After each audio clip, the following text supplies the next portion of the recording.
सभी को नमस्कार। यह डिक्टेशन त्रिमूर्ति शॉर्टहैंड एकेडमी के द्वारा दी जा रही है, जो एक संसदीय मैटर है और आपके लिए पूरी तरीके से नया है। तो बहुत अच्छे से लिखेंगे। डिक्टेशन शुरू होगी 5 सेकंड बाद।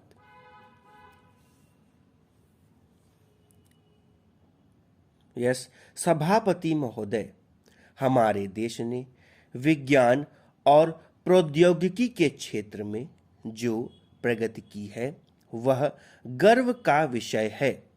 उदाहरणार्थ, इनसेट 2 उपग्रह का देश में स्वदेशी निर्माण निर्धारित कार्यक्रम के अनुसार किया जा रहा है।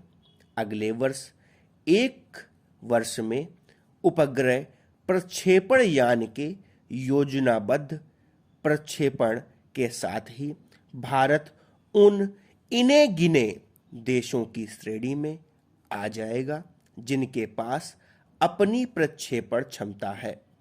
बायोटेक्नोलॉजी की असीमित क्षमता का पूरा लाभ उठाया जाएगा, जो कृषि, मत्स्य पालन और स्वास्थ्य जैसे क्षेत्रों में प्रत्यक्ष रूप से प्रासंगिक हैं।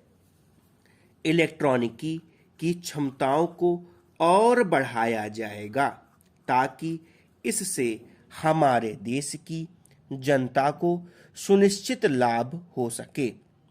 वैज्ञानिक प्रगति के द्वारा होने वाले लाभों का एक अन्य उदाहरण है नई गर्भ निरोधक गोली का तैयार किया जाना। इन्हें अंततः सीमावर्ती क्षेत्रों तक पहुंचाने के साथ साथ वैज्ञानिक और प्रौद्योगिकीय अनुसंधान को हमारी जनता के जीवन स्तर से इस प्रकार पूर्णतः संबद्ध किया जाना चाहिए जिससे कि उसमें सुधार हो सके।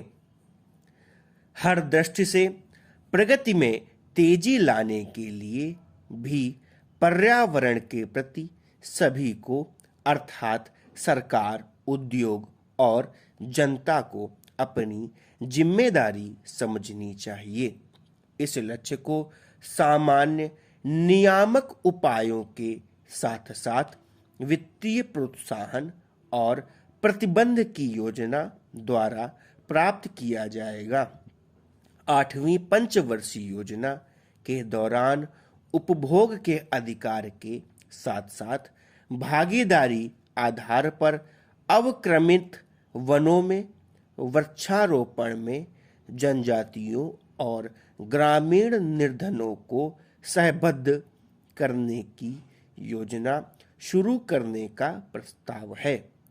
1985 में चलाए गए प्रति भूमि विकास कार्यक्रम को सुदृढ़ किया जाएगा और देश में 50 जिलों में सूक्ष्म जल विभाजकों के समन्वित विकास का कार्य आरंभ करने का प्रस्ताव है।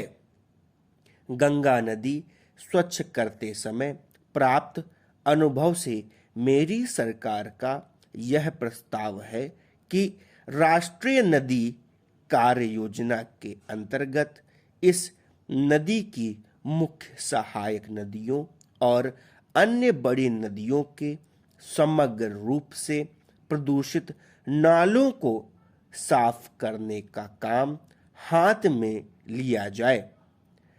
पर भारत पर्यावरण और विकास के संबंध में होने वाले संयुक्त राष्ट्र सम्मेलन की उत्सुकता से प्रतीक्षा कर रहा है और यह सुनिश्चित करने के लिए कार्य करेगा कि इस सम्मेलन में विकासशील देशों के हितों की सुरक्षा की जाए। विश्व की सर्वाधिक दुखद औद्योगिक घटना दिसंबर 1984 में भोपाल में हुई। इस दुखद घटना के परिणाम स्वरूप हजारों लोगों का जीवन बर्बाद हो गया। 3 अक्टूबर 1991 को उच्चतम न्यायालय के निर्देश से कानूनी कार्रवाई या पूरी कर दी गई हैं।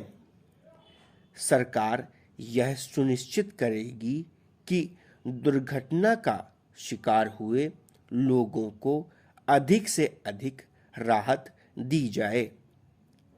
धन्यवाद। कोशिश करिए जो शब्द एक साथ बोले जा रहे हैं उनकी आउटलाइन एक साथ लिखी जाए।